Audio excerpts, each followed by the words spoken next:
Hello everyone, today I will talk about my final project and the subjects it's in.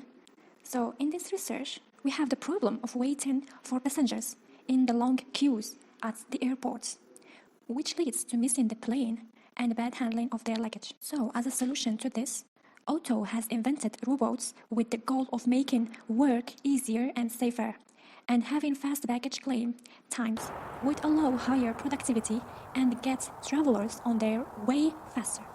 As a conclusion, automating this process will allow human baggage handlers to focus on tasks that robots cannot do, such as locating lost bags. We will promote these individuals from baggage handlers to baggage managers. And over the next couple of years, we will likely see more and more robots in our daily lives. And these boats are the beginning. And thank you.